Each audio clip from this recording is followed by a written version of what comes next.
Oh my God, somebody please say it ain't so. LA, I think we got a problem, and that problem might be LeBron James. Since winning the championship in the bubble, LeBron James has averaged nearly 26, 7.5, and 7.5 in 6 seasons. He has never missed a playoff game with injury in his career, but the same problem keeps biting him. The Lakers were helpless against the Thunder, and LeBron was furious at bad calls, but even angrier that his team had no rim protection or inside scoring and were swept out of the playoffs again.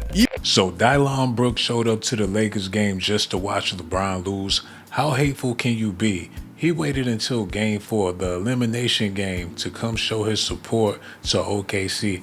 If he get traded and he wind up in OKC, that's going to be epic. Even worse, of the 7 Lakers who played the most minutes in the playoffs, all 7 could leave in free agency. Los Angeles knows the championship formula. Get a superstar, surround him with the right cast, and profit with a title. Only, since the bubble, they keep getting that cast wrong. And with a new roster to build, the Luka Doncic era is quickly becoming haunted with the same questions that plagued LeBron. Since the bubble, LeBron has not returned to the finals. Luka proved with the 2024 Mavericks he can get you there. But the Lakers need to break one specific pattern, or they are going to waste Luka Doncic's prime. So I have a question for you. Was winning the 2020 championship the worst thing that could have happened to LeBron? Sounds a bit insane because, of course, winning a title is always the goal. But when the Lakers won, they learned the wrong lesson. And that wrong lesson has not only kept them stuck for the last 6 years, it's also a lesson they are repeating with Luka. Because let's remember that when LeBron first joined the Lakers, the team actually failed to make the playoffs in his first season.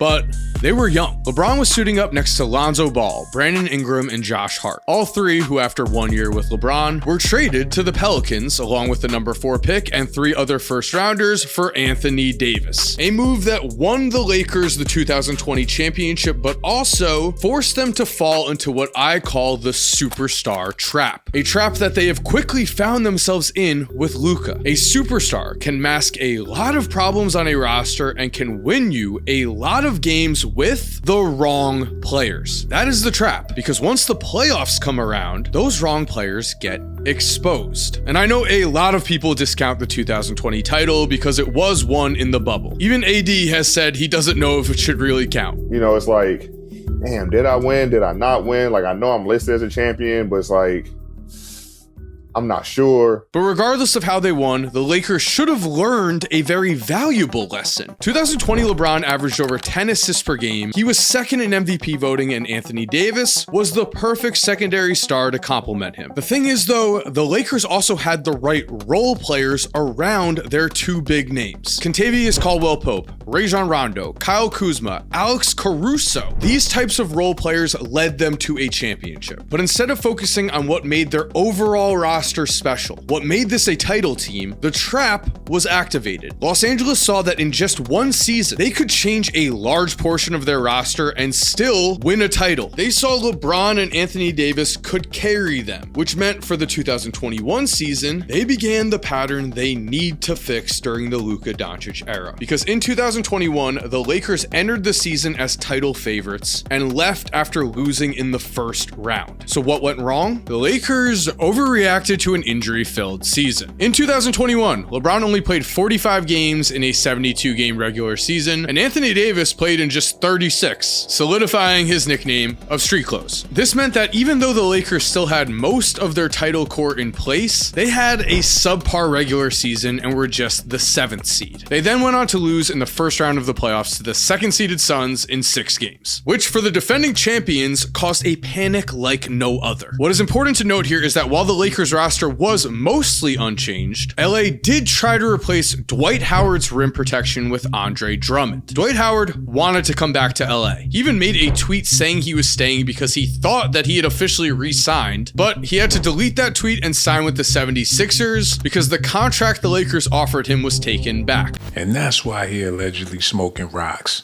With situations like that, uncertainty, people making promises, not keeping them, LeBron James wanting him in LA, and then next thing you know, He's on the plane headed to Philadelphia. That's enough to make somebody go insane. And how you gonna take Andre Drummond over Dwight Howard after Dwight Howard helped you win the championship? If that's not disrespect, I don't know what is, man. I'm offended just by listening at this. Giving us an early sign that the Lakers were falling into the trap. They were not valuing the specific role of role players enough. Dwight's value as a defender was under-recognized. Instead, Los Angeles brought in a former talented player, Andre Drummond, who was an all-star in his career, but also was a bad defender. And with that, they paid a price. But more importantly, while Anthony Davis did play in 5 games in the first round, he was playing injured. That alone should have been enough for the Lakers to relax and realize that they just had an extremely unlucky season. But they didn't. They instead made panic moves that would still cost them to this day. But the lesson the Lakers need to learn from their current DeAndre Ayton move is do not panic. Their 2026 roster had flaws. Their 2021 roster had flaws. But both also had huge injuries to their stars. Only after the 2021 season, the Lakers convinced themselves they were too far away from being a contender. So they panicked and went all in on a third star, Russell Westbrook. In order to get Russ, they lost their entire identity. The 2020 championship team was a 2-man show where both LeBron and Anthony Davis averaged over 27 points and 9 rebounds a game in the playoffs. They didn't need a big 3. This pairing worked because LeBron and AD carried with the right pieces around them. No one else on the Lakers averaged over 10.7 points per game in the 2020 playoffs, but their role players were defensive-minded and ready to step up when needed. Kentavious Caldwell-Pope averaged 16 points per game in the last 3 games of the finals. Kyle Kuzma had 3 games in the playoffs with 17 or more points. In order to get Russ, they were traded. Los Angeles thought that just like between 2019 and 2020, they could change their entire roster overnight and still compete for a championship. But now, with Russell Westbrook, the Lakers were betting on bench players such as Malik Monk, a non-defender, a respectfully washed-up Carmelo Anthony, a respectfully washed-up Avery Bradley, and a never-wasn't washed-up Stanley Johnson. The cast they put around their big 3 was brutal. They figured if they had 3 all-star level talents, everything else would figure itself out. It didn't, and that is the superstar trap in play. The current Lakers need to learn from this. The same pattern cannot play out like it has been with DeAndre Ayton. If the current Lakers do make a huge move, it has to be the right one. It has to be an Anthony Davis type of trade where AD actually fit into what LeBron was doing. They cannot panic and just go for a talented player and hope that their roster is going to figure it out. The most talented big 3s throughout history have always had star role players. The 2008 Celtics big 3 of Ray Allen, Paul Pierce, and Kevin Garnett was complemented by Rajon Rondo, Kendrick Perkins, Leon Poe, and Tony Allen. The Dynasty Warriors had Sean Livingston and Andre Iguodala. When you try to just bring in 3 guys and hope it works, you get disasters like the Suns with Kevin Durant, Devin Booker, and Bradley Beal. They should have traded for KD when they had the chance. That way, LeBron wouldn't look so bad right now. The Warriors solidified themselves with multiple championships. The Lakers got one in the bubble, and this is going down in history. That's all people are going to be able to talk about, how they forced the league to continue so they can compete for a championship in the bubble. And who's the winner? LeBron James. A lot of people feel like the Lakers is a disgrace, especially since we lost Kobe Bryant, rest in peace.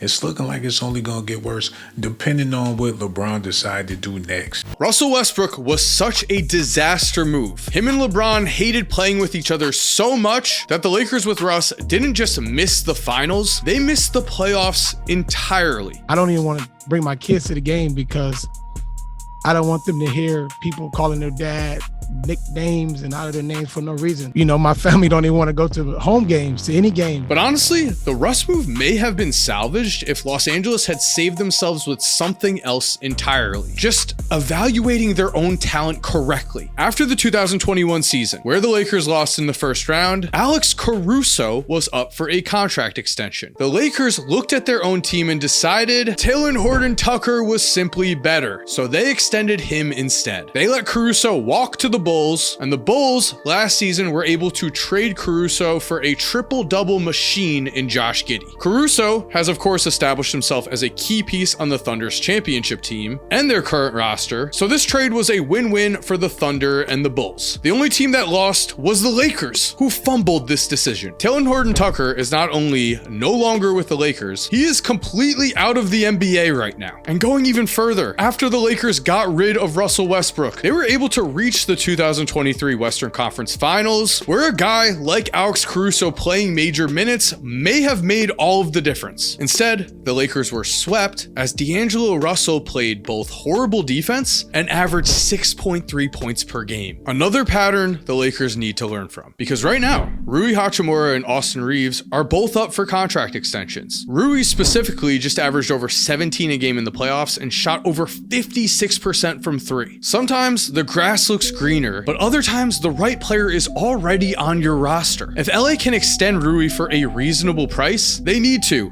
He's shown he fits in with their core. He is a net positive, not one of their issues. And yes, if the right trade for Austin Reeves is there, you make it. But it has to be an Anthony Davis type trade, not a Russell Westbrook one. Luka and Austin Reeves might struggle together defensively, but Austin averaged over 23 points per game in the regular season. He fought through injuries in the playoffs and still averaged 20. 4 of the Lakers' best 3-man combinations this year included Austin Reeves, and while their best 2-man combination was Rui and Marcus Smart, their second best was Luka and Austin Reeves. Then of course, another massive decision comes with LeBron. LeBron did bring some drama this season. I'm not denying that. But if LeBron wants to come back to the Lakers and wants to run it back, to me, that shows he's more locked in embracing his current role with the team than he even was this year. I don't think he's going to waste potentially the last season of his career playing for a team that he doesn't enjoy playing for. And so I have a final question for you. What would happen if you took MVP Steph Curry off of the 2015 Warriors? I think we can agree the answer is they don't win the title. And Luka Doncic this season had yet again another MVP year. We did not get a chance to see what a Luka Doncic-led roster was capable of this season. It's just that simple. But even if you don't think this roster is capable of winning a championship, what is more important here is still that the Lakers learn their lesson and do not have a desperate offseason. If we're being honest, time is not running out. Luka is signed until 2028 with a 2029 player option. The Lakers need to upgrade this roster, yes, but they also need to learn from the pattern we saw in 2021. Already, we saw the Andre Drummond move in DeAndre Ayton. That didn't work.